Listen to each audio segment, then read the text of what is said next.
अस्सलामुअलैकुम, good morning espresso में खुशामदीद। मैं हूं अली अनीक सैयद और मैं हूं हिना आदिल। उम्मीद है आप खैर खैरियत से होंगे। आज के दिन का आगाज आपने कर लिया होगा, अगर नहीं किया तो कर लीजिए, क्योंकि आज है जुम्मा और जुम्मे को कहा जाता है सैयदुल अयाम। और आपको पता है कि जुम्मे के रोज़ एक छोटा सा मैं आपको रिमाइंडर देती हूँ, वो ये है कि कसरत से दरूद इब्राहिमी पढ़िएगा, खुसूसी तौर पर जुम्मे की नमाज का एहतमाम कीजिएगा। और आज के दिन दुआएं ज़रूर कबूल होती हैं, तो अपने मुल्क व कौम को अपनी दुआओं में याद रखिएगा, पूरी उम्मत मुसलमान को अपनी ख़ास दुआओं में याद रखिएगा। और थोड़ी सी आज के दिन के हवाले से अगर बात करें तो स्मॉग और फॉग इस वक्त मिक्स होके एक लाहौर की जो फ़ज़ा है ना, वो काफ़ी आलूदा सी दिखाई दे रही है। सब चीज़ें ब्लर हैं और विजिबिलिटी बहुत सारी जगहों पर ज़ीरो दिखाई दे रही है डेंस फॉग की वजह से। जो इस वक्त का एयर क्वालिटी इंडेक्स है लाहौर का, वो 436 है, 436। और इसके अलावा अगर देखा जाए तो पाकिस्तान में किन किन जगहों पर इंडेक्स ज़्यादा है, तो उसमें सरे फहरिस्त कान्हा है जहाँ पर 659 है एयर क्वालिटी इंडेक्स, यानी कि स्मॉग कहीं नहीं गई। आप लोगों को लग रहा था कि स्मॉग दिसंबर आ गया, स्मॉग चली गई, आप इजी हो जाएंगे, फॉग है, ये स्मॉग ही है अभी तक। और इसी से हम बीमार हो रहे हैं। बिल्कुल, थोड़े थोड़े मौसम आगे होते हुए हमें दिखाई देते हैं, कुछ महीनों का रद्दोबदल है, लेकिन फिर भी कहा जा रहा था कि सर्दी उतनी नहीं आएगी। स्मॉग के हवाले से भी बुलंद किए जा रहे थे नारे कि स्मॉग नहीं होगी इस बार, उसके लिए बहुत से इकदाम किए जा रहे हैं। लेकिन हमें ये पता चल रहा है कि अब उसमें बेहतरी आ रही है, स्मॉग में उसको कंट्रोल करने की कोशिश कर रहे हैं। लेकिन फिलहाल आपको पता है ना, सिचुएशन कुछ और कि सब लोग मुतासिर हो रहे हैं। इसका बेहतरीन सोल्यूशन यही है, जो मैं आपको बार बार कहती हूँ, भले आप बोर हो जाए सुन सुन के, लेकिन मैं बताना नहीं छोड़ूंगी। मास्क जरूर पहने, बिला जरूरत घर से बाहर ना निकले। आपके जो छोटे बच्चे हैं और जो बुजुर्ग हैं उनका खास ख्याल रखें। आगे बढ़ते हैं जनाब और बात कर लेते हैं। इस्लामाबाद हाई कोर्ट के चीफ जस्टिस सरफराज डोगर और जस्टिस आजम खान पर मुश्तमिल बेंच ने जस्टिस तारिक महमूद जहांगीरी की जाली डिग्री से मुताल्लिक केस का फैसला सुना दिया है। और अदालत ने जस्टिस तारिक महमूद जहांगीरी को डीनोटिफाई करने के फैसले की कॉपी वजारत कानून को भेजने का हुक्म दे दिया है। अदालत ने अपने फैसले में ये लिखा है कि तारिक महमूद जहांगीरी को मुतादिद मौक़े दिए गए कि वो अपना जवाब और मुतनाज़ तालीमी इसनाद को पेश करें, मगर तारिक महमूद जहांगीरी अपना जवाब और तालीमी इसनाद पेश करने में नाकाम रहे। तारिक महमूद जहांगीरी की जानिब से कोई माकूल वजह भी सामने नहीं आ सकी और अदालत के पास मजीद कार्रवाई के सिवा कोई चारा नहीं रहा। सदर मुमलिकत ने जस्टिस तारिक महमूद जहांगीरी की डी नोटिफिकेशन की मंजूरी भी दे दी। वज़ीर आज़म के मशवरे पर जस्टिस तारिक महमूद जहांगीरी को डी नोटिफाई कर दिया गया है और तारिक महमूद जहांगीरी को वजारत कानून और इंसाफ ने बाज़ाब्ता तौर पर डी नोटिफाई कर दिया है और वो अब इस्लामाबाद हाई कोर्ट के जज नहीं रहे। दूसरी जानिब गुज़िश्ता रोज़ भी बानी PTI से मुलाकात का दिन था, मगर किसी को मुलाकात नहीं करने दी गई। उधर बानी PTI के बेटे भी पाकिस्तान आने का ऐलान कर चुके हैं और इस पर वज़ीर मुमलिकत बराए कानून और इंसाफ बैरिस्टर अकील मलिक ने एक्सप्रेस न्यूज़ की प्रोग्राम सेंटर स्टेज में गुफ्तगू करते हुए कहा है कि अगर बानी PTI के बेटे कासिम खान और सलमान खान पाकिस्तान आना चाहते हैं तो हम तो बानी के बेटों को पाकिस्तान में वेलकम और जी आयन कहेंगे। हुकूमत को कोई ज़रूरत नहीं है आने में रुकावट डालने की। हम तो बल्कि ये कहेंगे जी आयन हूँ, 100 बिस्मिल्लाह, आप आएँ, बिल्कुल आएँ। तो आपको तो 2-2.5 साल पहले आ जाना चाहिए था। हमारा माशरा, हमारा कल्चर तो इसी चीज़ का तकाजा करता है कि अगर ख़ानदान के एक शख्स के ऊपर अगर कोई मुश्किल वक्त आया हो या वो किसी ऐसी मुश्किल में हो तो बिल्कुल उसकी फैमिली वाले सारे इकट्ठे हो जाते हैं। फैमिली वैल्यूज़ तो जो हमारी मशरकी फैमिली वैल्यूज़ हैं वो तो यही डिमांड करती हैं और यही तकाजा होता है। हमारे घरों में तो इसी तरह होता है।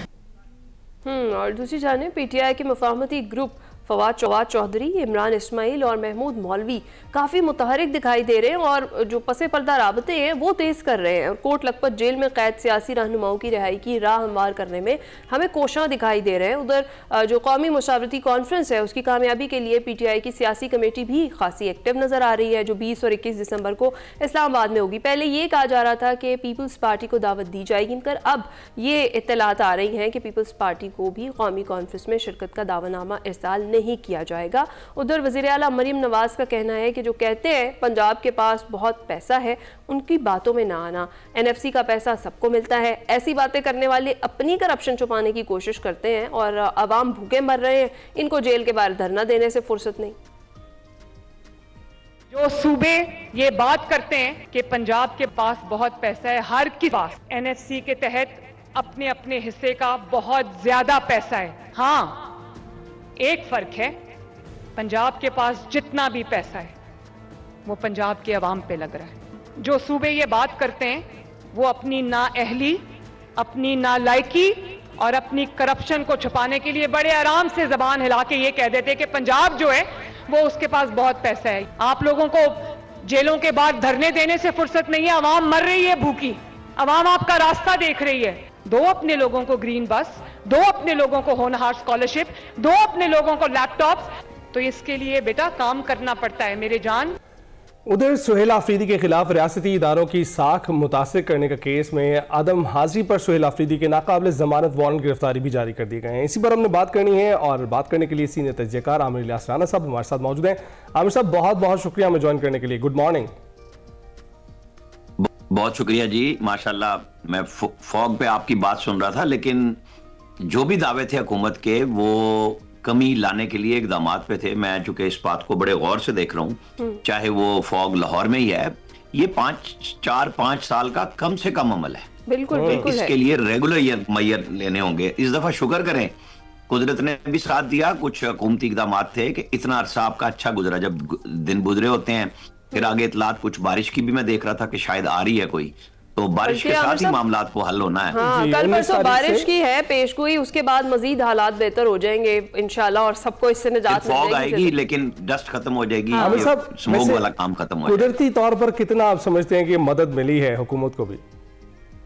मैं तो ये समझता हूँ कि जो लोग आप लोग लाहौर में रहते हैं चूंकि रेगुलर, तो जितनी चीखो पुकार मीडिया, आप लोग खुद बैठ के मॉर्निंग शो से लेके और दोपहर रात तक जो लोग रहने वाले हैं, सांस लेना दोबर था, तो काफी बेहतर हुआ है। तो ये तो मैं समझता हूँ कि दोनों तरफ से इकदाम होते हैं और लंदन की इसकी मिसाल बहुत पुरानी मौजूद है। तो इकदाम आसान नहीं है, इस पे टाइम टेकिंग है ये सारी चीजें। और ये लॉन्ग टर्म प्लानिंग है सारी जो की जा रही है, ये आगे चलकर फायदा पहुंचाएगी इंशाल्लाह। आने वाले वक्तों में डेफिनेटली काम हो रहा है पंजाब गवर्नमेंट की जानिब से भी, और यही वजह है कि पिछले साल की निस्बत अभी इंडेक्स काफी बेहतर है और कुछ बारिशें भी ज्यादा हुई हैं, तो मिल मिला के कुछ लाहौरियों की अभी तक बचत हो गई है। अच्छा आमिर साहब, जरा आगे बढ़ते हैं और ये जो तरीके इंसाफ की बात कर लेते हैं। एहतजाज करने की पोजीशन में वो है नहीं, जो हमें हालात नजर आ रहे हैं, मुज़ाकरात वो करना नहीं चाहते, कोई तीसरी राह आपको निकलती हुई नजर आ रही है? बस वो जो स्मोक लाहौर में है वो पाकिस्तान की सियासत पे भी छाई हुई है, उस पे भी एक रंग स्मोक का ही चढ़ा हुआ है। क्योंकि जो पीटीआई के अंदर सियासतदान मौजूद है, उनको इमरान खान कोई रास्ता और इख्तियार नहीं देने के लिए तैयार। उन्होंने अब पार्टी दे दिया है खुद सलमान अकरम राजा को, और एहतजाज के इख्तियारात का फैसला दे दिया महमूद अचकजई और जनाब अल्लामा नासिर अब्बास साहब को। अच्छा, अब वो कौमी मुशावरती कॉन्फ्रेंस करने जा रहे हैं, बहुत अच्छी बात है। मैं तो पहले दिन से कायल हूँ कि हिज़्ब इख्तिलाफ को एक तवाना आवाज की सूरत में अपनी हिकमत अमली बनानी चाहिए और उस पर अमल दरामद होना चाहिए। अब अगर ये बात फिर आ गई, उनको पीटीआई को उनकी जितनी अपोजिशन में जो उनके इत्तेहादी हैं, बिल्कुल इमरान खान की रिहाई की मुहिम चलानी चाहिए और उसके लिए हर कानूनी सियासी आईनी हरबा इख्तियार करना चाहिए और मज़ाहिमत भी होनी चाहिए। ये नहीं है कि आप सिर्फ प्रेस रिलीजें जारी करें, आपको जलसे जुलूस करने चाहिए, लेकिन आपके ट्रैक रिकॉर्ड को देखते हुए जहां हुकूमत एकदम हो जाती है, फिर जो आप बयानात देते हैं, बयानात से तो लगता है जैसे आप बगावत करने वाले हो रहे हैं। तो वो तासुर बड़ी गड़बड़ पैदा की खुद वजीर आला केपी ने नए और फिर अब उनको कुछ चीज़ों का इदराक हुआ, तो उनके और उनके साथियों ने कुछ रास्ता लिया कि ये जो अब कॉन्फ्रेंस होने जा रही है कि इसमें लाहे अमल क्या होगा। देखिए, अभी तक मौलाना फजलुर रहमान की शिरकत इसमें यकीनी नहीं है। वो अगर कोई बेशक जितना मर्जी पीटीआई कहें कि इतनी मकबूला है, लेकिन स्ट्रीट पावर मौलाना फजलुर रहमान के पास है और वो उनको नहीं मिला सके। वो दूसरे दिन उन्हें नाराज कर देते हैं। वहां पे छाए हुए हैं वो लोग जिनका आम आदमी से ताल्लुक नहीं बनता। तो ये इशू बन रहा है। ये इस कॉन्फ्रेंस का एलामिया आपका रुख मुतय्यन करेगा। पीपल्स पार्टी जाके वहां क्या करेगी? जेयूआई तो कह रही है ना कि देखिए आप 26वीं और 27वीं तरमीम के खिलाफ जा रहे हैं, हमने 26वीं तरमीम खुद पास की है। अब ये वो एजेंडा सेटिंग है जिसके ऊपर खुद पीटीआई और तहरीक तहफ़्फ़ुज़ आईन पाकिस्तान को एक लाएमल बनाना है कि हमें इमरान खान को कैसे जमानत पर लेके आना है, बाहर लेके आना है और सियासी स्पेस कैसे लेनी है। ये तो अब इनके ऊपर है कि ये एलामिया क्या जारी करेंगे। इस कॉन्फ्रेंस के बाद एहतजाजी मार्च की तरफ चल पड़ेंगे, फिर वही होगा जो कहते रहे हैं, या गुफ्तगू के लिए मैं तो बार बार कहूंगा कि आप नाराज हो या कुछ हो, आपको स्पीकर, वजीर आजम, किसी जरदारी साहब सबके साथ बना के राब्ता बनाना चाहिए इमरान खान से मुलाकातों का, क्योंकि ये जिम्मेदारी तो आप लोग लेंगे कि आप हमें मिलाए और हम आके ऐसे बयानात नहीं देंगे बाहर जिससे फिजा फिर खराब हो और मामला दुरुस्त सिमत में ना सुहेल अफरीदी साहब भी जो हैं वो इसीलिए आए हैं वजीर आला बनकर। उनको कहते हैं कि मेरा पहला मुद्दा यही है कि खान साहब को बाहर निकालना है। अच्छा, ये बताइएगा कि तहरीक तहफ़्फ़ुज़ आईन पाकिस्तान भी पहले बनी और क़यादत भी सिमिलर ही दिखाई देती है हमें कौमी मुशावरती कॉन्फ्रेंस में। वो भी ज़बानी जमा खर्च था, बहुत सारे एहतजाज की कॉल दी गई, एहतजाज भी हुए लेकिन मामूली नौयत के थे। तो आप देखते हैं कि इसमें कुछ तब्दीली आएगी नाम बदलने से? देखें, मसला ये है कि क्या आपकी टोन मैं डाउन करने का नहीं कह रहा, वो दुरुस्त होती है। आप पाकिस्तानी फौज को, पाकिस्तानी फौज के आर्मी चीफ को, चीफ ऑफ डिफेंस फोर्सेस को मतून करने का सिलसिला बंद करेंगे, उसके अंदर गुफ्तगू करने का, मुकालमे का रास्ता अपनाएंगे तो सब रास्ते बनेंगे। लेकिन अगर आप फिर धमकी देंगे तो रास्ता नहीं बनेगा। राइट, सही है। अच्छा आमिर साहब, आप सही कह रहे हैं कि टोन डाउन करने की ज़रूरत है, यानी जो उनका जारहाना बयानिया है उसको मुफाहमत में बदलना पड़ेगा उन्हें, और ये बहुत ज़्यादा ज़रूरी है फ़िलहाल की जो हम सिचुएशन देखें उसके अंदर। तो आपको नहीं लगता कि अगर ये लोग भी टोन डाउन करें और आगे हुकूमत भी, जो कुछ संजीदा लोग हैं जैसे बैरिस्टर गौहर हैं, महमूद अचकज़ई हैं, इस तरह के जो लोग हैं, मुस्तफ़ा नवाज खोखर साहब हैं, उनसे एटलीस्ट बानी की मुलाकात करवा दी जाए? नहीं, देखें, जिन लोगों ने, बैरिस्टर गौर का आपने नाम लिया, उनमें एक वो शामिल हैं जिन्होंने गारंटी दी थी कि आप बहनों की मुलाकात कराएं। बिल्कुल, बहनों की मुलाकात, एक डॉक्टर उज़मा की मुलाकात हुई, जवाब में क्या आया आपने देखा कि किस तरह आर्मी चीफ के बारे में अलकाबात दिए गए, फिर प्रेस कॉन्फ्रेंस DGI SPR की आई। तो इस तरह नहीं मुलाकात होगी जब तक ये गारंटी ये नहीं देंगे, जैसे आदम नजीर तारड़ वगैरह मुलाकात करने नवाज शरीफ और शहबाज शरीफ से जब जाते थे तो ये इनका होता था कि बाहर आके सियासी गुफ्तगू नहीं करेंगे। वो सियासी पैगाम ख्वाजा आसिफ को, जो पार्लिमानी लीडर थे, बाकी लोगों को पहुंचाया करते थे और फिर उसके अंदर असेंबली में हिकमत अमली बनती थी। लेकिन यहाँ पे क्या हो रहा है कि आपने कमिटमेंट दी, खराब किसकी की कमिटमेंट? उन लोगों की जो सेन एलिमेंट है PTI में। अब तो उनको अपनी कमिटमेंट देनी होगी ना कि कम से कम हम बाहर आके बात नहीं करेंगे, और इतनी जरूरत इनमें है नहीं कि इमरान खान ये कहे। जो बानी के बेटे आ रहे हैं पाकिस्तान मुलाकात के लिए, उसके लिए गवर्नमेंट तो कह रही है कि हम वेलकम करेंगे, लेकिन सिर्फ इसीलिए कि वो अपने वालिद से मिले और किसी किस्म की कोई जो सियासी तहरीक है उसका हिस्सा ना बने, तो उनकी मुलाकात फिर करवा दी जाएगी। देखिए, मैं आपको बताऊं, वालिद से मिलना औलाद का हक है। पहली तो हिम्मत उन्हें खुद करनी है, इंटरव्यूज दे के, बयानात दे के नहीं। उन्हें चाहिए कि जो वहाँ यूके में, यूके गवर्नमेंट जिसके वो शहरी हैं, उन्हें चाहिए कि वहां से गारंटी दें कि हम सिर्फ इसी काम के लिए आ रहे हैं। तो ब्रिटिश हाई कमीशन इस्लामाबाद इस मामले में रोल प्ले कर सकता है, लेकिन उसकी गारंटी कौन देगा कि फिर वो अगली हरकतें नहीं होंगी? नंबर 1।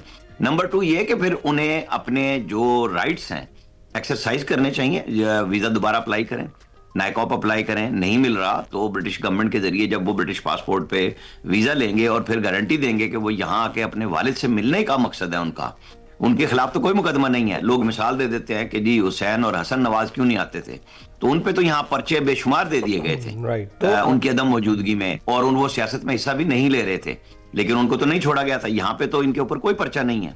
मेरा नहीं ख्याल कि वो अगर हकीकी तौर पे सही मानों में निकल के आना चाहते हैं तो उनकी राह में कोई रुकावट बन सकती है। तो आपको लगता है कि इस ऐलान में कोई दमखम नहीं है, कोई जोर नहीं है कि वो आ रहे हैं पाकिस्तान? मेरा ख्याल है वो सिर्फ अभी तो एक प्रेशर टैक्टिस है। मैं तो तब देखूंगा ना कि क्या उन्होंने बरतानवी गवर्नमेंट से बात की है। बरतानवी गवर्नमेंट ने पाकिस्तान से बात की, अभी जैसे गए थे हमारे मोहसिन नकवी साहब, तो अगर इन्होंने राब्ता किया हुआ होता तो मोहसिन नकवी साहब से बात हो सकती थी, क्योंकि वीजा हमारे ब्रिटिश हाई कमीशन ने नहीं देना, लंदन के वीजा देना है मिनिस्ट्री ऑफ इंटीरियर ने। ऑन अराइवल भी आपको चलने से पहले अगर आपके पास पाकिस्तानी शनाख्ती दस्तावेजात नहीं है तो ब्रिटिश पासपोर्ट पे, और उसके ऊपर उनको इम्यूनिटी इस सेंस में बन जाएगी कि वो ब्रिटिश शहरी के तौर पे आएंगे तो ब्रिटिश सिफारत खाना जो ये हमारे यहाँ हाई कमीशन है वो उनके पीछे होगा अपने शहरियों के। तो रास्ता तो बनाना चाहिए, बनाना आता भी है लोगों को, क्यों नहीं बना रहे, ये अब उनके अपने ऊपर है कि क्या सियासी बयानिया सिर्फ लंदन में बैठ के देना है। बिल्कुल, ये तो बेटों की हद तक हो गई। एक मुफाहमती ग्रुप जो मुतहरिक नजर आ रहा है आपको, फवाद चौधरी उसमें नजर आ रहे हैं, महमूद मौलवी साहब हैं, इमरान इस्माइल साहब हैं, ये काफी मुतहरिक नजर आ रहे हैं, और दूसरी जानिब मज़ामती ग्रुप वो अपने नारे बुलंद किए हुए। आपको लगता है कि मांद कर पाएगी ये जो एक जो कशीदगी है इसको हुकूमत और अपोजिशन के दरमियान में? नहीं, मैं नहीं समझता कि ये मुफाहमती ग्रुप जो है ना, ये सवाए कोट लखपत वालों को गंदा करने के कुछ और किरदार अदा कर सकता है। क्योंकि इनको पीटीआई नहीं मानता ना, कोई पीटीआई के अंदर कोई नहीं मानता। कितनी कोशिशें की हैं फवाद चौधरी ने, जिन दिनों जीएचक्यू हमला ट्रायल हो रहा था जिसमें ये जेल भी जाते थे, इमरान खान से मिलते थे, तो क्यों नहीं वापसी होगी? बहुत सारे लोगों को इमरान खान ने वापस लिया है। और नवाज बीबी ने भी तो प्रेस कॉन्फ्रेंस की थी, जो सेनेटर है उनके मुल्तान से, तो क्यों नहीं इनका रास्ता बना? उसकी कोई वजूहत होंगी कि फैसल फरीद इनके भाई सुप्रीम कोर्ट के वकील हैं, रोजाना पीटीआई नुमाइंदे के तौर पर चैनल्स में आते हैं और बड़ी अच्छी नुमाइंदगी करते हैं, उनको नहीं मिला क्योंकि इनकी सलमान अकरम राजा से नहीं बनती, और पार्टी है इमरान खान ने जो दी हुई है सलमान अकरम राजा को। अब ये रास्ता तब बनेगा अगर ये इस तरह कोट लखपत जेल में जाएंगे जैसे पहले भी मिले थे, तो वो उन लोगों की कैद जो इतना अरसा हो गई है वो भी मशकूक करार पाएगी। पहले ही मशकूक हो चुकी इनकी मुलाकात से कि ये कैसे हॉस्पिटल पहुंच जाते हैं, फिर बाद में बैरिस्टर गौर गए थे, शाह महमूद कुरैशी वगैरह, कोई मेरा नहीं ख्याल कि इस तरह का रिस्क लेंगे। अब जब पीटीआई की लीडरशिप बिल्कुल नहीं चाह रही कि हो, तो बस ये गपशप है मेरे ख्याल में, जितना मर्जी जोर लगा लें वो भी खराब ही होंगे। अच्छा, इस मफाहमती ग्रुप की कोशिश वो तो तब होना जब ओरिजिनल पीटीआई ये काम कर रही है। राइट। अच्छा आमिर साहब, दूसरी जानिब डिग्री केस की थोड़ी सी अगर बात करें, जस्टिस जहांगीरी की जो तैनाती है वो गैर कानूनी करार दे दी गई है, ओहदे से हटाने का हुक्म भी जारी कर दिया गया है, सदर मुमलिकत ने दस्तखत भी कर दिए हैं, कमेंट करेंगे आप? जी बिल्कुल, सदर मुमलिकत ने डिनोटिफाई किया है। देखें, मैं जस्टिस जहांगीरी हूँ, फिर जो नकवी साहब चले गए थे, एजाजुल हसन साहब चले गए थे, ये देखें जजों ने ना एक हमारे यहाँ एक अजीब व गरीब काम है, इनका कोई सर्विस स्ट्रक्चर नहीं है, ये चिटों पे भर्ती होते हैं और सब अजीजों कार मामे फुप्पी के पुत्र आ जाते हैं। एक चैम्बर से 3-3 इस वक्त सुप्रीम कोर्ट के वकील रहे, अब तो एक रह गए, खुद chief justice of Pakistan, 2 retire हो गए। मतलब जिसका दाव लगता है, कल हम एक जगह बात हो रही थी तो कह लेंगे जी अब तो एहसन भोन साहब के आ रहे हैं, भाई पहले आपके आ रहे थे, आप रुकवा लेना, जब आप इक्तदार में थे पीटीआई के लोग, तो क्यों नहीं सर्विस स्ट्रक्चर इनका जजों का बनाया? वो आपको गुड टू सी यू कह रहे थे, लिहाजा उनकी भर्तियां हो रही थी। साकिब निसार साहब सहूलतकार थे लाने के लिए, जो खोसा साहब थे माशाल्लाह, उनको जजमेंट लिखने से ज्यादा रिकॉर्ड करने का शौक था, बजाय जजमेंट्स करते। 3-3 वो चीफ जस्टिस बने तो 3 से ज्यादा केस, 4 से ज्यादा केस नहीं सुनते थे। क्यों भाई? आप लोग इतनी बड़ी पेंशन लें, तनख्वाहें लें और आप काम टकेगा ना करें और अपनी अपनी जो आपके चैम्बर्स के लोग हैं उन्हें जज बनवाएं। देखें, जब सिविल सर्विस में मुकाबले का इम्तिहान है तो इन जजों का क्यों नहीं होता? और क्यों बिल्कुल शहबाज शरीफ ने यह गलत काम किया था जस्टिस ख्वाजा शरीफ साहब के कहने पे, जब सिविल जजेस की भर्ती पब्लिक सर्विस कमीशन से लेके हाई कोर्ट को दी, बड़ी नेपोटिज्म हुई है, बड़े पैसे लिए गए, उसमें भी बड़े इल्जाम आता है। भाई जब आप सारी दुनिया को शफाफ और क्रिस्टल करना चाहते हैं तो अपने यहाँ क्यों नहीं करते? जब तक ये होता रहेगा, देखें ना, आप कह रहे हैं 30 साल बाद डिग्री का मसला आ गया, ओके, वो कोई ढूंढता है कि जी आर्टिकल 209 के तहत इनको निकालना चाहिए था, मैं कहता हूँ 63A भी तो इन जजों ने रीराइट कर दिया अपनी मर्जी से, तो आज दूसरे जजों ने कर दिया, हाईकोर्ट ने। ये इस तरह ही चलेगा जब तक इसका कोई पायदार हल नहीं निकालेंगे, चिटों से चीफ जस्टिस साहिबान की मर्जी से जज भर्ती करने से इनकार नहीं करेंगे, तब तक काम नहीं होगा। बिल्कुल ठीक है आमिर साहब, बहुत बहुत शुक्रिया। जुडिशल एक्टिविज्म पर बात कर रहे थे, सियासी मंजरनामे पर बात हो रही। हम अभी जाएंगे ब्रेक पर। We are switching to a break and you switch to world's number 1 BYD।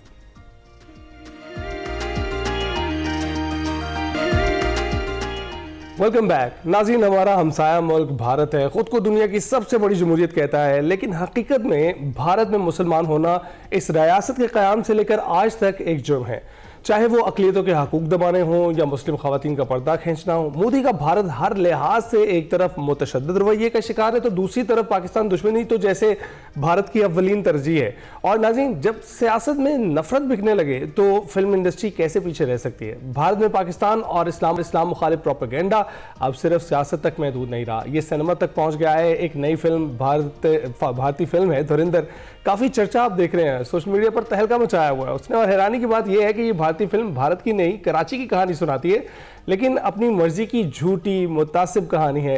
Film का मरकज़ दिल्ली नहीं है, कराची का लियारी है, और कराची की वो बस्ती जो सकाफत, मौसीकी, खेल और हौसले की अलामत है। लेकिन भारतीय फिल्म साजों ने लियारी को जुर्म, तशद्दुद, दहशतगर्दी से जोड़ दिया है। कहानी में बदनाम ज़माना किरदार, गैंग वॉर और पाकिस्तान को एक नाकाम रियासत के तौर पर पेश किया गया है। और यही नहीं रुके वो, पाकिस्तान पीपल्स पार्टी की जल्द से शहीद मोहतरमा बेनज़ीर भुट्टो की तस्वीर और पार्टी परचम फिल्म में शामिल करके उन्होंने सियासी प्रोपेगेंडा भी किया है। और सबसे अफसोसनाक पहलू यह है कि शहीद पुलिस ऑफिसर चौधरी असलम, वो ऑफिसर जिसने कराची में दहशतगर्दों का मुकाबला किया, जिसने जान देकर आम की कीमत अदा की, उसी चौधरी असलम के किरदार को फिल्म में मनफी अंदाज में दिखाया गया है। इसी हवाले से हमने बात करनी। जी हाँ, इसी हवाले से हम बात करेंगे। सिंधु के तर्जुमान नादिर गबोल साहब हमारे साथ मौजूद हैं। बहुत शुक्रिया नादिर गबोल साहब हमें ज्वाइन करने के लिए। सबसे पहले तो हम बात कर रहे हैं जो पाकिस्तान के खिलाफ एक मुनज़्ज़म और सोचे समझे रियासती सरपरस्ती में चलने वाली जो प्रोपेगेंडा मुहिम है, फिल्म धुरंधर का जिक्र कर रहे हैं, इसके हवाले से क्या कहेंगे? क्या आपको लगता है कि मैदान जंग में जो शिकस्त हुई उसके बाद भारतीय सिर्फ गुस्सा ही निकाल रहे हैं? जी बिल्कुल, आपने बिल्कुल दुरुस्त फरमाया। असल दुनिया में, हकीकी दुनिया में तो वो हार उनको खानी पड़ी है पाकिस्तान के हाथों। तो इसलिए एक फिक्शनल वर्ल्ड उन्होंने क्रिएट किया है जहाँ पे पाकिस्तान को वो बदनाम करने की कोशिश कर रहे हैं। और सबसे ज्यादा गुस्सा हम लियारी वालों को है, क्योंकि इस घिनौनी हरकत में मोदी ने और बॉलीवुड ने लियारी को इस्तेमाल करने की कोशिश की है पाकिस्तान के खिलाफ नेगेटिव बयानियां बनाने में। लियारी को दिखाया गया है as a hub of violence and crime, जो कि बिल्कुल हकायक से दूर है। लियारी इनफैक्ट पाकिस्तान का इस वक्त सबसे पीसफुल इलाका है, जहाँ पे हर जबान, हर एथनिक बैकग्राउंड से लोग यहाँ पे आबाद हैं। आप अगर लियारी आएंगे, आपको ना सिर्फ बलोच बल्कि कच्ची, सिंधी, सिराइकी, पठान, उर्दू स्पीकिंग, पंजाबी, हर किस्म के लोग आपको मिलेंगे। और ऐसे लोग हैं जो कि मेहनत कश हैं, जो कि फुटबॉल से और स्पोर्ट्स से, बॉक्सिंग से प्यार करते हैं, जो कि खुद अपनी आमदनी कमाने के लिए दिन रात मेहनत करते हैं मगर कोई गलत रास्ता नहीं चुनते हैं। लियारी जो है इस वक्त it's the hub of football stadiums, arts and cultural centres, of musicians, of rappers. हमारी जो लड़कियां हैं माशाल्लाह वो बहुत ज़्यादा बासलाहियत हैं और बहुत ज़्यादा एम्पावर्ड हैं और बढ़ चढ़ कर हिस्सा ले रही है एजुकेशन में, स्पोर्ट्स में, हेल्थ में, दीगर शोबों में, आर्ट्स में। तो आई थिंक जो मोदी की फ्रस्ट्रेशन है वो इसलिए क्योंकि जो बिलावल भुट्टो जरदारी साहब जब फॉरेन मिनिस्टर थे तो उन्होंने अमेरिका में, न्यूयॉर्क में, यूएन में, दीगर इंटरनेशनल फोरम्स पे मोदी को ओपनली बोला कि ये बुचर ऑफ गुजरात है। तो उन्होंने डायरेक्टली इसलिए आई थिंक एक अपने बॉलीवुड को टास्क दिया कि आपने पाकिस्तान पीपल्स पार्टी और बिलावल भुट्टो जरदारी साहब की लेगेसी को आपने टारगेट करना है और बदला लेना है। और स्पेशली इस साल जब मार्का हक में उनको मजीद धूल चाटना पड़ा तो उनसे रहा ही नहीं गया। उन्होंने जल्दी जल्दी ये विदाउट एनी बैकग्राउंड या विदाउट एनी रिसर्च उन्होंने ये एक बेकार सी मूवी बनाई है जिसमें वही टिपिकल आंखों में सुरमा डालकर रॉ एजेंट आ जाता है। हम यही कहना चाहते हैं कि सुरमा लगा के आ जाओ आप लियारी, मगर आप फिर लियारी से बच के नहीं जाओगे, क्योंकि लियारी वाले जो है वो मुहिब वतन पाकिस्तानी है और मेहमान नवाजी अपनी जगह। अगर कोई एक आम इंडियन शहरी आए तो आपको मेहमान नवाजी हम जरूर देंगे, पर अगर रॉ का एजेंट यहाँ पे सुरमा लगा के आएगा तो फिर वो वापस बच कर नहीं जाएगा। तो गुजारिश ये है कि जिस तरह जीसीसी कंट्रीज ने बरादराना मुल्क होने का सबूत दिया है और बैन किया है इस मूवी को, बाकी भी जो हमारे वेस्ट में एलाइज हैं या दीगर ममालिक में, उनको भी चाहिए कि ये झूठी फिल्म को बैन करे और ये नेगेटिव प्रोपेगेंडा मजीद फैलने ना दे। बल्कि हम इंशाल्लाह कोशिश करेंगे कि ये नेटफ्लिक्स पे और यूट्यूब पे भी इसका नशर नहीं होना चाहिए। इनफैक्ट जो सिंध हुकूमत है वो कोशिश क्या कर रही है, बल्कि अगस्त में ही हमने एक मूवी जिसका नाम है मेरा लियारी, उसको हमने कंप्लीट कर लिया थी उसकी फिल्मिंग और प्रोडक्शन, और इंशाल्लाह नेक्स्ट मंथ ही इन जनवरी इसको हम रिलीज करने जा रहे हैं। और वो असल लियारी का पिक्चर दिखाएगी, ग्राउंड रियलिटीज दिखाएगी as the home of athleticism, arts and culture in Pakistan, जहाँ पे खवातीन और स्टूडेंट्स और यूथ, यंगस्टर्स वहाँ पे माशाल्लाह अपने हुनर को मनवा रहे हैं और बासलाहियत होने का सबूत देते हैं। राइट गबोल साहब, आपने मेरा लियारी किया तो हुकूमत ये फिल्म बड़ी देर से बना रही है, मगर लोग ये समझ रहे हैं कि ये जो भारतीय फिल्म धुरंधर है उसके जवाब में बनाई जा रही है। जी देखिए, ये फिल्म बिल्कुल आपने दुरुस्त फरमाया, ये इंडियन बॉलीवुड की ये झूठी फिल्म के जवाब में हमने नहीं बनाया। ये इसकी फिल्मिंग अप्रैल में स्टार्ट हो गई थी और अगस्त में कंप्लीट हो गई थी। और ये बेसिकली एक ऑब्वियसली एक प्राइवेट इंडिविजुअल है, उन्होंने ये आइडिया लेकर आए थे। बल्कि नाम बताता हूँ, जो लीड कैरेक्टर है आयशा उमर, उन्होंने ये आइडिया डेवलप किया था कि एक स्पोर्ट्स और कल्चर और women's empowerment, women related issues in Pakistan, उनके ऊपर एक फिल्म बनानी चाहिए। एंड उन्होंने जब ये आइडिया पिच किया सिंध इंफॉर्मेशन डिपार्टमेंट को, तो we were very excited because जैसे आपको पता है लियारी हमारा पीपल्स पार्टी का गढ़ है, माजी में भी रहा है और आज भी है, और स्पेशली स्पोर्ट्स में और विमेंस एम्पावरमेंट में, यूथ अफेयर्स में पीपल्स पार्टी और सिंध गवर्नमेंट तो बहुत ज़्यादा जो है अपना सपोर्ट करती है। तो इसलिए we are very excited to support this film. तो इस फिल्म को हमने स्पॉन्सर भी किया है, फाइनेंशियली सपोर्ट भी किया है, एडमिनिस्ट्रेटिवली सपोर्ट किया है। इसको हम कम्प्लीटली आगे जो इसकी जो रिलीज है उसमें भी सपोर्ट कर रहे हैं, इंटरनेशनली भी कोशिश करेंगे कि इसको रिलीज करवाएं नेटफ्लिक्स वगैरह पे। तो ये बहुत अच्छी एक फिल्म, मैंने तो उसके ट्रेलर ही देखे हैं अभी तक, और जिसकी स्टोरी लाइन है जो मैंने सुना है प्रोडक्शन टीम से, बहुत एक अच्छा पॉजिटिव इमेज लियारी का, और जो बिल्कुल ग्राउंड रियलिटी पे बेस्ड है वो दिखा रहा है, जिसमें जो हमारी खवातीन है लियारी की बच्चियां हैं किस तरह से वो स्पोर्ट्स में बढ़ चढ़ कर हिस्सा ले रही है। और मेन स्टोरी लाइन भी revolves around female football team जो कि इंटरनेशनली जाके ट्रॉफीज विन करती है पाकिस्तान के लिए, और पाकिस्तान को और लियारी को प्राउड फील कराती है, और हमारा जो सर है वो फख्र से बुलंद करती है। और किस तरह जो एक नेगेटिव इमेज दिया जाता है पाकिस्तान के बारे में कि यहाँ पे जो हमारी खवातीन है वो उनको रोका जाता है घर से निकलने से, और ऐसा बिल्कुल भी नहीं है। अभी जो हमारी बच्चियां हैं माशाल्लाह वो बहुत ज़्यादा एम्पावर्ड है, इंडिपेंडेंट है, और सोसाइटी का इतना ही हिस्सा है जितना हमारे बच्चे हैं। इस मूवी का जो टाइटल सॉन्ग है वो भी एक लियारी की ही रैपर है फीमेल, एवा बी के नाम से, उन्होंने गाया है, ना कि कोई अरबी गाना। जैसे आपको पता है वो जो बॉलीवुड मूवी है उसमें तो दिखाया है कि जो बलोच लोग हैं वो अरबी गाने पे डांस कर रहे हैं, जो कि ऐसा नहीं होता, ये बिल्कुल ही झूठ है। तो मगर इस मेरा लियारी फिल्म में जो सिंध हुकूमत जिसको सपोर्ट कर रही है उसमें एक्चुअल लियारी की बच्ची है जो गाना भी गाती है, और इंशाल्लाह वो म्यूजिक भी राइट। और वाकई इसी तरह की मूवीज़ को प्रमोट किया जाना चाहिए, और आपका शुक्रिया कि आपने इस मूवी को प्रमोट भी किया है और जिस तरीके से बैक कर रहे हैं, और आपने कहा कि रिलीज़ पर भी सपोर्ट जो है वो आपकी रहेगी। तो सब लोग बेसब्री से इंतजार कर रहे हैं मेरा लियारी का। बहुत शुक्रिया नादिर गबोल साहब हमारे साथ मौजूद थे। अभी हम ब्रेक पर जाएंगे।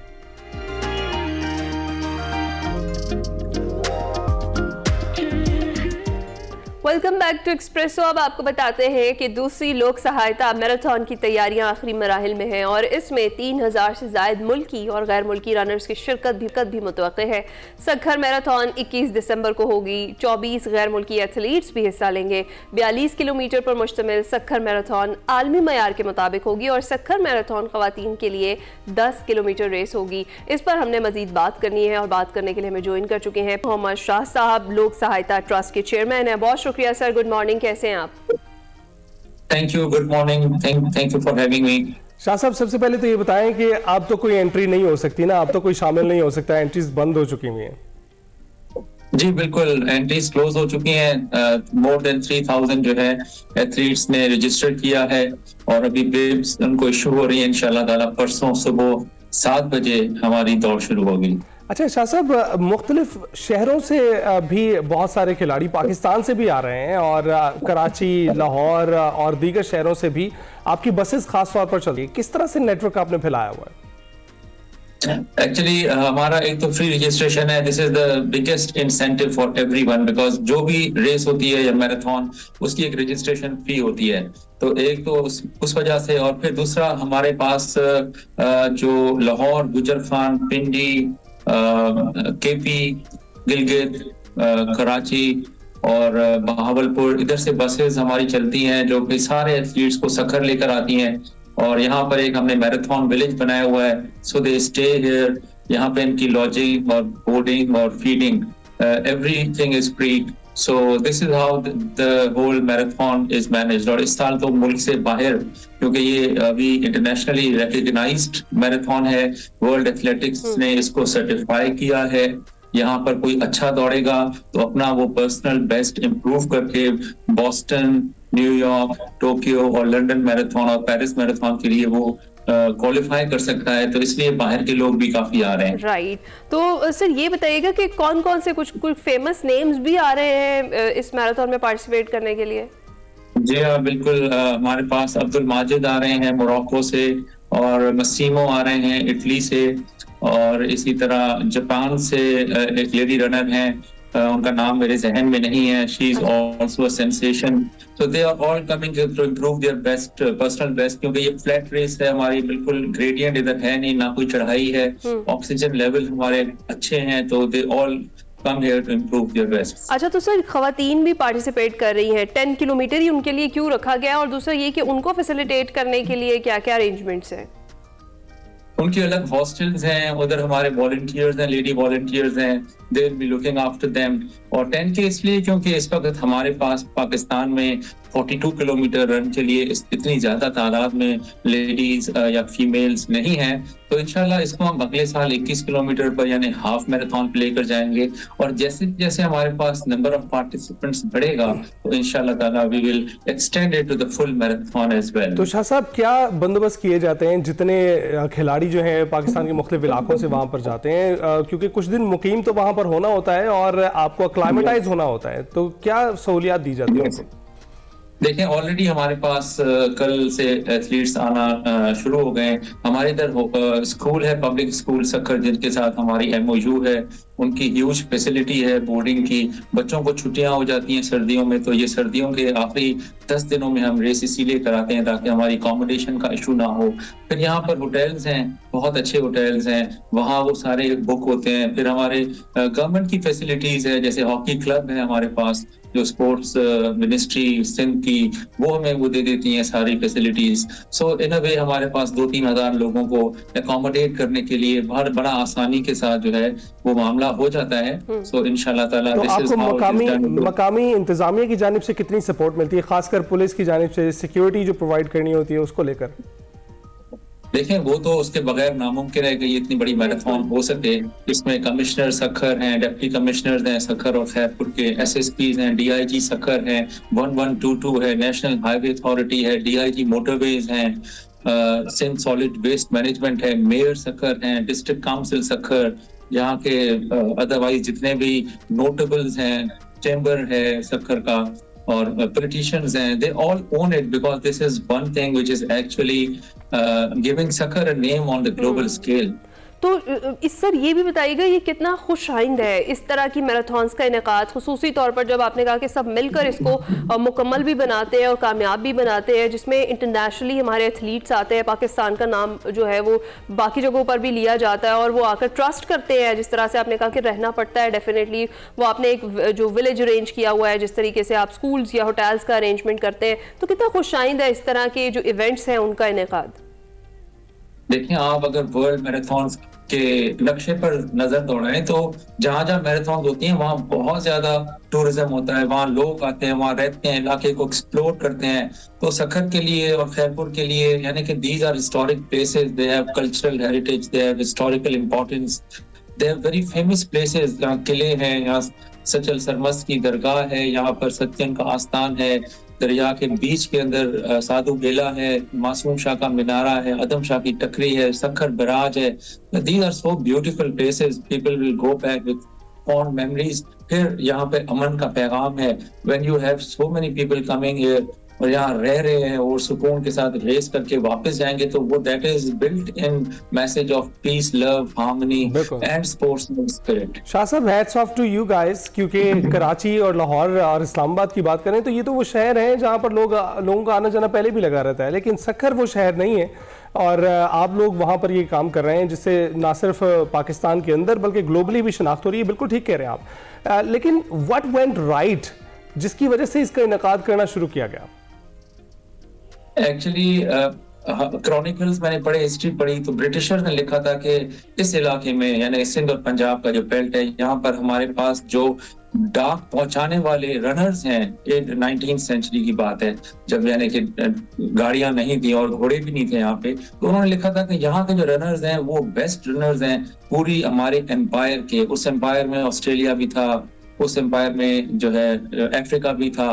तो वी न्यू, मैंने जब पढ़ा तो हमें पता लगा कि हमारी जीन्स में ये इंड्योरेंस जरूर है, just we have to find out that endurance gene, उस पूल को हमने हिट करना है। तो इंशाल्लाह ये वो रीजन थी कि हमने सक्खर में इसका इनेकाद किया और ultimately we have very good runners from Sukkur, Ghotki, Larkana this year they will be participating and I hope के they will give some big surprise. Right. और सर जरा ये भी बता दें कि हर जो इस तरह का इवेंट होता है उसमें जो प्राइसेस होते हैं, जो इनामात होते हैं, वो बड़े टेम्पटिंग लगते हैं लोगों को जो पार्टिसिपेट कर रहे होते हैं, तो इसमें क्या सीन है इनामात के हवाले से?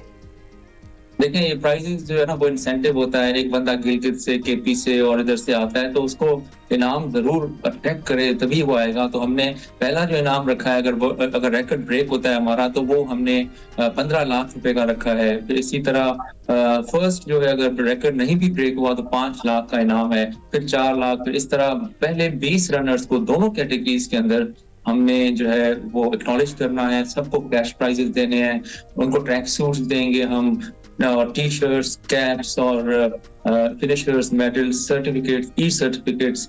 तो ये पहले 20 रनर्स को सबको मिलेंगे और जो रेस्ट ऑफ द फिनिशर्स हैं उनको मेडल्स मिलेंगे और ई सर्टिफिकेट्स मिलेंगे और बहुत सारा प्यार।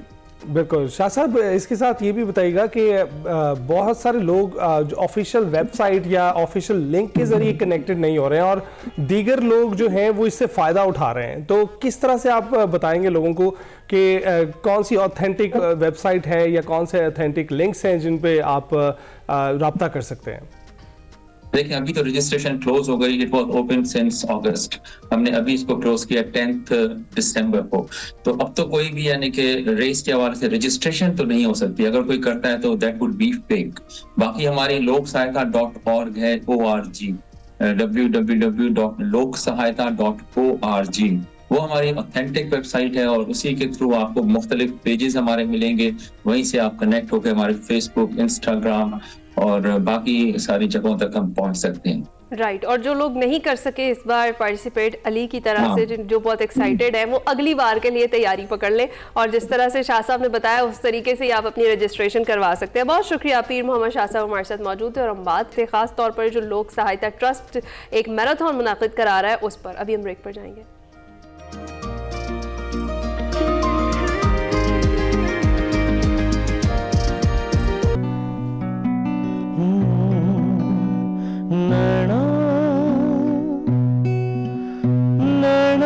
कोल कोल रहना, पलदा फिराक नहीं उसना,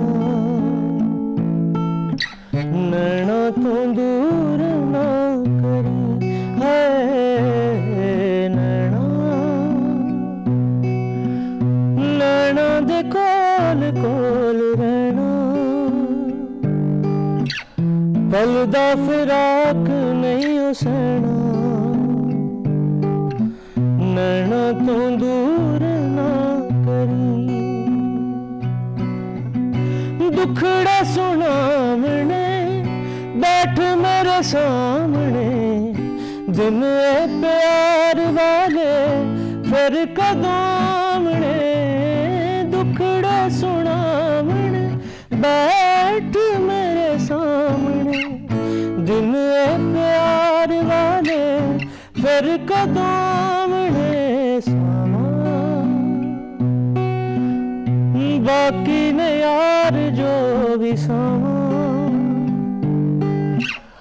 हंस के मैं नाम तेरे लामा, सामा तू दूर ना करी। जबरदस्त मुनीब, शानदार। उभरते हुए गुलकार हैं मुनीब कुरैशी, एक्सप्रेसो के मेहमान हैं आज और मसूर गुन आवाज है, सुनने वालों पर सहर तारी हो जाता है जैसे हम पर हो गया। और उसके साथ साथ इनके सोशल मीडिया पर भी बहुत चर्चे हैं और अगर आप बात करें सोशल मीडिया खासकर यूट्यूब पे तो एक कलाम जो इन्होंने जॉन एलिया का गम पढ़ा तो अब उनके दिलदादा अफराद की तादाद में मुसलसल इजाफा होता चला जा रहा है, तो हमने सोचा कि हमारा प्लेटफॉर्म उनको मुहैया करते हैं। कैसे हैं मुनीब आप? अल्हम्दुलिल्लाह बिल्कुल ठीक ठाक। सबसे पहले ये बताइएगा कि ये सफ़र कहाँ से शुरू हुआ? आपका ताल्लुक गुजरात से है? जी मेरा गुजरात से ताल्लुक। और सफ़र कहाँ से शुरू हुआ? कब आपने सोचा कि मौसीकी की तरफ जाना चाहिए? हमेशा से था, मुझे लगता था कि मेरे लिए यही बेस्ट है और मुझे यही करना चाहिए।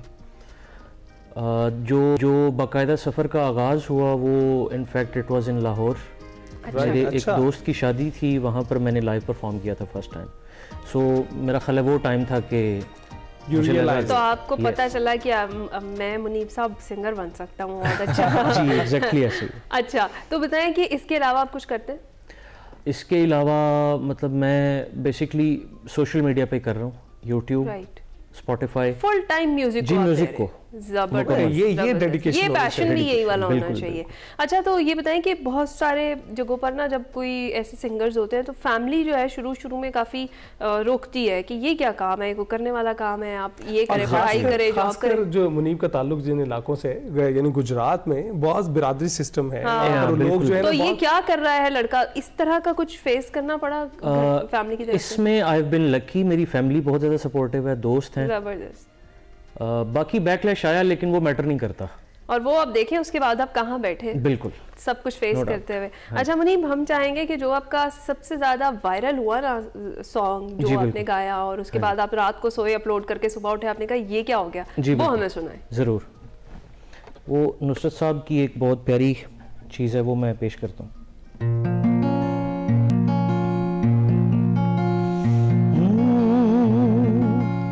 यार जिना दे पाण जुदाइयां रुल जांदे ने वांग शुदाइयां,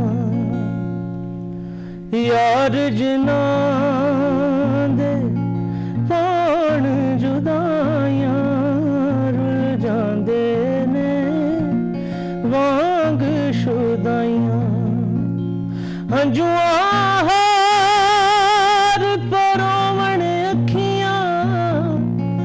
लोकी हस दे रोवण अखियां, लख वारी करो दुआ एक बार ना विछड़े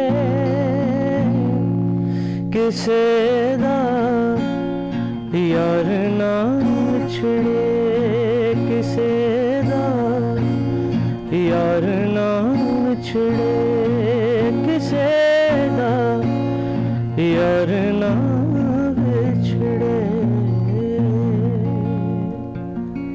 बहुत खूब, बहुत खूब। मुनीब, ये जो आपकी आवाज़ है, क्या आपने इसके लिए कोशिश की कि इतनी खूबसूरत आवाज़ बनाएं या फिर ये पहले से कुदरती तौर पर आपको? नहीं, ये मेरा ख्याल है कि अल्लाह की अता और उसके बाद मेरे 8 साल की मेहनत, क्योंकि मेहनत वाकई आपकी है मुनीब। खान साहब को गाना कोई आसान काम नहीं है, खास तौर पे उनके सुरों को पकड़ना। डेफिनेटली वहां तक कोई भी नहीं पहुंच सकता, लेकिन स्टिल वो उसको गाना, उनके कलाम को, उनकी नोट्स को पकड़ना, वही अपने आप में बड़ी चीज है। इसके लिए मेहनत डेफिनेटली बहुत ज्यादा होगी। कितना टाइम आपको रियाज करना पड़ता है और कोई आपके उस्ताद भी हैं इसमें? उस्ताद एज आई सेड कि जहाँ से ताल्लुक है मेरा, वहाँ पर ऐसा कोई एक्सपोजर नहीं है म्यूज़िक का। तो उस्ताद तो अनफॉर्चुनेटली बहुत गलत चीज़ है कि उस्ताद होना चाहिए, लेकिन I wasn't able to find one, तो इसलिए ये खुद से किया और रियाजत का से करके भी। वैसे आजकल के ज़माने में तो बहुत सारी चीज़ें पहले से अवेलेबल हैं ऑनलाइन, अगर आपने सीखना हो। और दूसरी बात ये कि जिन इलाकों का बार बार जिक्र करें, सुनने वाले तो बहुत बेशुमार हैं वहाँ पर। सुनने वाले बहुत हैं, बिल्कुल, कोई इसमें डाउट नहीं है, लेकिन वही के एक्सपोजर सिखाने का नहीं है, सिखाने वाले लोग वहाँ पर बहुत कम अवेलेबल है। राइट। तो दोस्तों ने आपका साथ दिया इस दौरान? दोस्तों ने बहुत ज़्यादा साथ दिया है। इनफैक्ट मेरा दोस्त एक अब जो यहाँ पर भी आया हुआ है, they have always been with me। अच्छा मुनीब, क्या आपके जो फॉलोअर्स हैं, आपके दोस्त हैं, क्या सुनना पसंद करते हैं आपकी आवाज़ में? उन्हें क्या पसंद है कि आप गज़लें सुनाएं उन्हें? खान साहब की कुछ जी गज़लें, मोस्टली गज़लें सुनते हैं। Right, mostly. ज़बरदस्त। तो आपकी अपनी फेवरेट कौन सी गज़ल है जो आपने गाई है अभी तक? मेरी फेवरेट मैं आपको सुना देता हूँ। ज़रूर।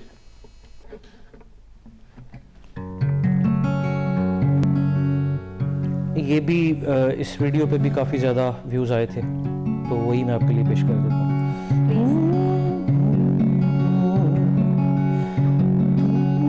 तू मेरा यार होके भी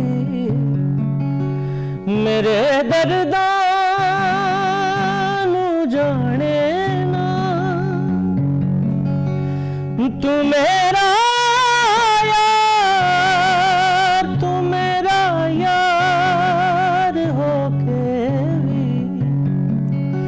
मेरे दर्दां नू जाने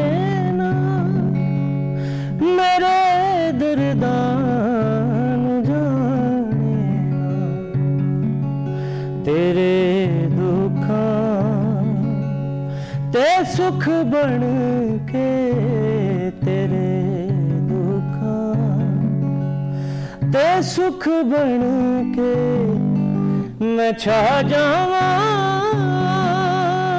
तेरो मीना, करे कोई गल वफावां दी, करे कोई गल वफावां दी, मैं याद आवां तेरो मीना, करे कोई गल वफावां दी। वाह, जबरदस्त, बेहतरीन। दिल दुखा हुआ है क्या? जिंदगी से ज्यादा क्या चीज दिल दुखा सकती है? दर्द अब मुनीब की आवाज में महसूस किया जा सकता है। हाँ, बिल्कुल ऐसा ही। अच्छा, कुछ शेयर करना चाहेंगे? ज़िंदगी का जो स्टार्ट था वो काफ़ी मुश्किल रहा है मेरे लिए, मतलब अभी भी मेरा स्टार्ट ही है मैं समझता हूँ। तो फाइनेंशियली काफ़ी ज़्यादा मुश्किल वक्त गुजारा है, लेकिन अल्हम्दुलिल्लाह। और कहते हैं कि महरूमी जो होती है वो आर्ट को जन्म देती है, बिल्कुल, और हम उसका अमली मुजाहरा देखते हैं। बिल्कुल, और वो हमने देखा, और हमें उम्मीद है इंशाल्लाह आगे चलकर आप क्या, अभी आप इतने माशाल्लाह से फेमस है, आप ऐसे बात ना करें, आपके इतने फॉलोअर्स हैं, इतने फैंस हैं, आपके चाहने वाले इतने ज़्यादा हैं, तो इंशाल्लाह आगे भी आप इसी तरीके से अपने सफ़र को जारी रखिएगा। जनाब, हम आपसे इजाज़त चाहेंगे, मुनीब का हम शुक्रिया अदा करेंगे कि उन्होंने हमें ज्वाइन किया एक्सप्रेसो स्टूडियोज़ में, लेकिन जाते जाते मुनीब से रिक्वेस्ट करेंगे कि हमारी ऑडियंस को कुछ सुनाएं। ज़रूर।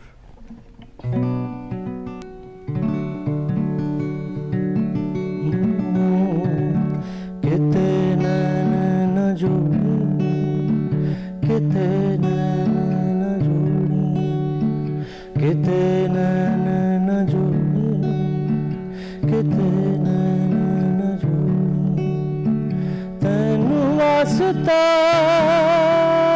खुदा दा वागा वतना नू मोड़ी, कितने न जोड़ी, कितने न जोड़ी।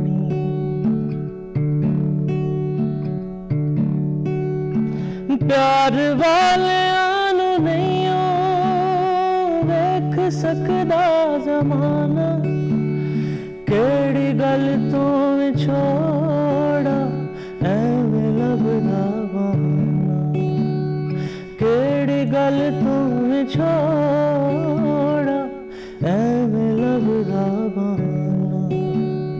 रोना मरां दा पाके, रोना मरां दा पाके, मेरा खूना निचोड़ी, मेरा खूना निचोड़ी, तेनू वास्ता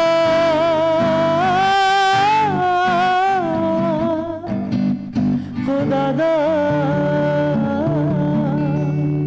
वागा वतना मोड़ी, कितने न जोड़ी, कितने